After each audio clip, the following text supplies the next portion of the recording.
Okay, hello once again, and we're going to be talking about public relations with radio and television, or involving radio and television in this outline, in this video, and this will be in two parts. And again, these videos are based on the textbook Public Relations Strategies and Tactics by Wilcox and Cameron, the 10th edition. The reach of radio and television. Radio reaches about 80% of the U.S. population daily, television about 95%. So although the internet has grown tremendously, our habits have changed in terms of media use, radio and television still very strong. Radio and TV content has expanded to digital platforms. Radio listening, that should be via the internet, satellite radio and smartphones. So there is consumption of broadcast radio and TV by the internet and by satellite radio, but satellite radio is more an entity unto itself.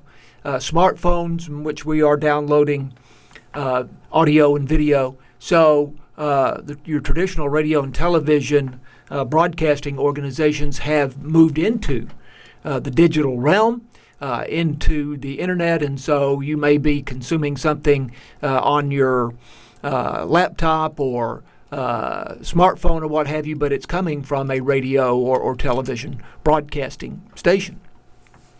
TV provides the big event like no other medium. Obviously, the best example of that is the Super Bowl, and then some of the concluding episodes of some of the competition programs such as American Idol and Dancing with the Stars and so forth. The Academy Awards, another example. Listening to and viewing radio and TV is a passive form of activity. It doesn't require much work by the individual, and there are aspects of that are not good, but from the standpoint of public relations and people trying to communicate with millions of people, it may be a good thing because radio and TV don't ask a lot of you other than just to be present and to listen or watch.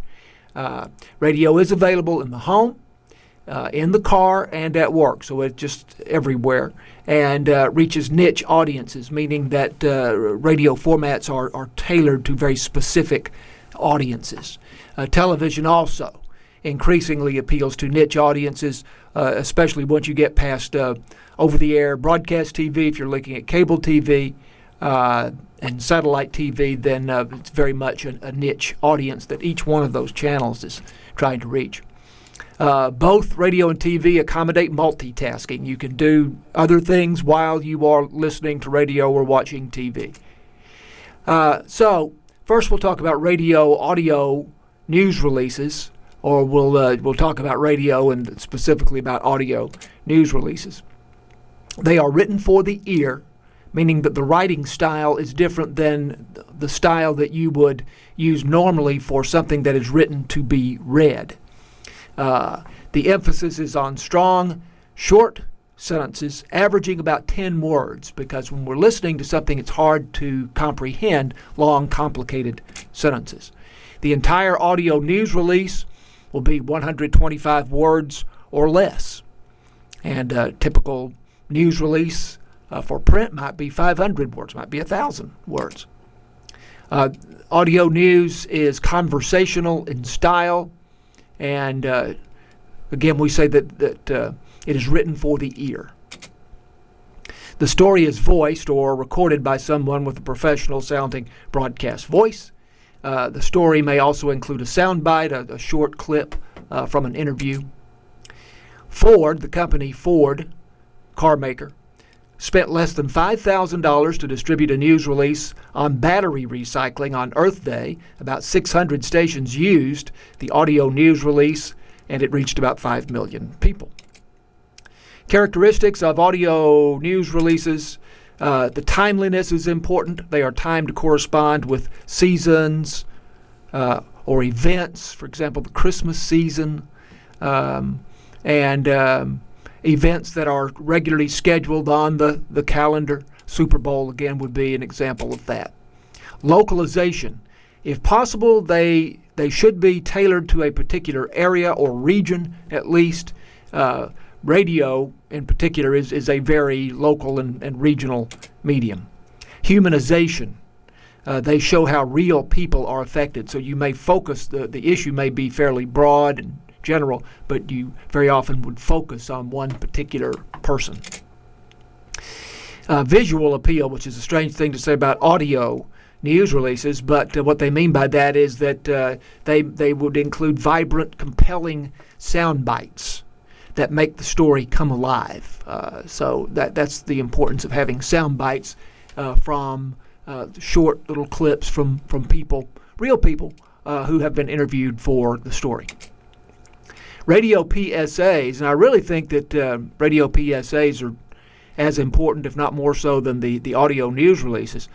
Public service announcements are for, or PSAs are for, nonprofit organizations. Now that may be the government, that may be universities, philanthropic groups or charitable groups, those kinds of organizations.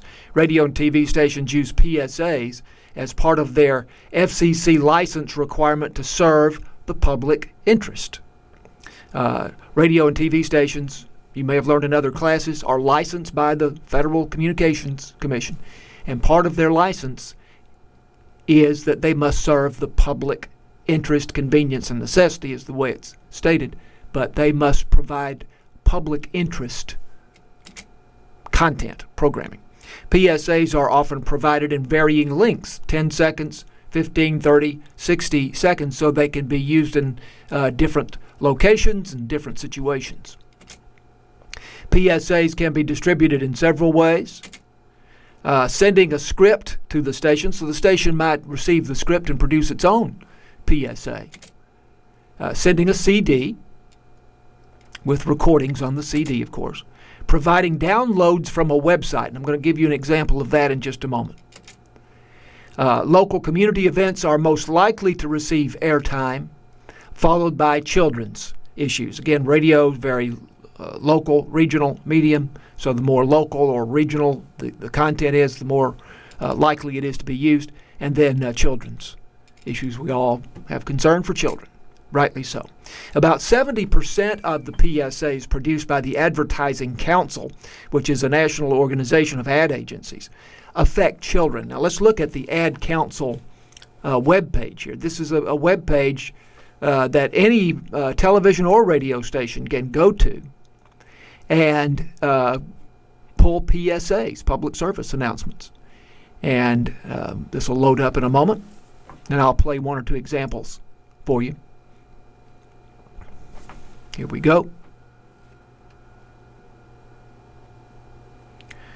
This is called PSA Central, and it's .org, psacentral.org, from the Ad Council. And the Ad Council, again, is an organization of advertising agencies. We'll look at this one for foster care. You have a choice here. Let's see, where do we go for that? Here we go. Right. So you see down here, you have a choice of television or radio ads. We'll choose radio. And then these pop up, and a radio station can choose these different ads. And you can see they are of different lengths. There's one that's 10 seconds, there's one that's 15, and so on. And we'll choose this one that that looks like that's a television ad. I was doing this before, and we were successful in pulling up some radio spots. So here we go. There we go. Now we're looking at radio again. All right, so this is a radio PSA produced by the Ad Council for the subject of adoption from foster care. You're never completely ready to adopt a teen. For late nights writing English papers. For your teen's music taste. For dinners, where they talk more on their phone than with you. For the first time, they call you Mom. You're never completely ready to adopt a teen, and you can't imagine the reward. To learn more about adopting a teen, visit adoptuskids.org. Brought to you by the U.S. Department of Health and Human Services, Adopt U.S. Kids, and the Ad Council. Okay, so there you are. There's one for adoption, radio PSA, public service announcement from the Ad Council. So there are other organizations that also provide public service announcements that you can download from a web page, and those are very useful and helpful and get a lot of play. Radio Media Tours, a spokesperson from a central location, conducts a series of one-on-one interviews with several radio stations. Now, by the way, some of these things that we're talking about will also apply to television, and television does a similar kind of thing. But a spokesperson, central location, talking one-to-one with people from multiple radio stations. This is often over the phone. It may be live or it may be recorded for later use. Low cost and convenient. Doesn't cost much to place a phone call. And convenient, you could do it just about from anywhere. You don't have to have particularly special equipment in order to do this. Now, we will now get into television. This will transfer over into the next outline and the next video. Television occupies more of the average American's time than any other medium, although the internet is close now. And last time I looked, they were almost co-equal. But still, we spend a great deal of time with television. Older audiences tend to spend more time with television, as you might guess, than younger audiences. Video news releases. We talked about audio news releases. There are video news releases. Now, they are costly, but they may be justified for large organizations. And if you're talking about national distribution, cost may be up to $50,000. And the standards are high. They must meet broadcast standards, so nothing can be done on the cheap, cannot be done with consumer-grade equipment, has to be done very professionally. Here's an example of a VNR, video news release.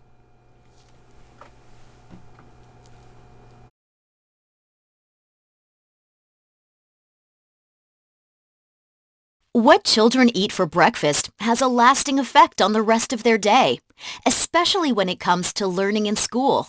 Research shows students who eat a nutrient-rich breakfast have better attention, better memory, and ultimately better academic performance. Mornings are often busy and chaotic. School breakfast provides a great option for students to get the nutrients they need to prepare for a day of learning. School breakfasts are healthy, affordable, and stress-free. They follow dietary guidelines to ensure that all students get the nutrients they need. Parents can have peace of mind that their children are getting good foods like low-fat milk, fruit, and a whole grain to help them prepare for their day. The benefits of breakfast expand beyond just academic performance. Studies have shown schools that offer breakfast free to all students in the classroom show decreases in discipline and psychological problems, visits to school nurses and tardiness, and increases in student attentiveness and attendance, and generally improved learning environments. I can tell the difference from them having a great breakfast here at school. My students that have eaten breakfast are more focused and more attentive. They're ready to learn each day. To learn more about the benefits of breakfast and ways to build a healthier breakfast plate, visit dairydiscoveryzone.com. And that's news from Dairy Max.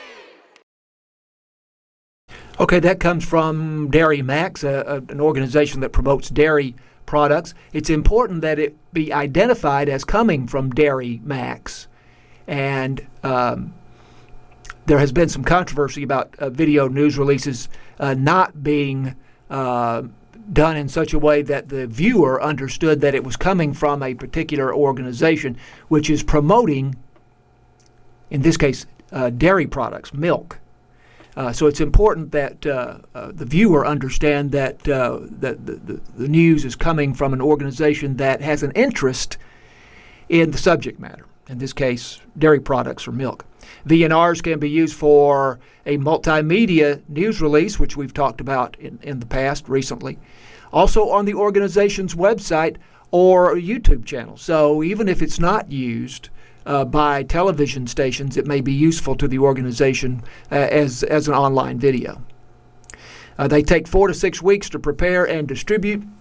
So you have to ask, will this topic still be current by the time we get it ready and we put it out there? So there has to be some consideration given to the content, the subject matter, and to be sure that it's still going to be in the news and something that's still relevant when the news release goes out. So we will continue this conversation in the next outline, next video, and we'll see you then.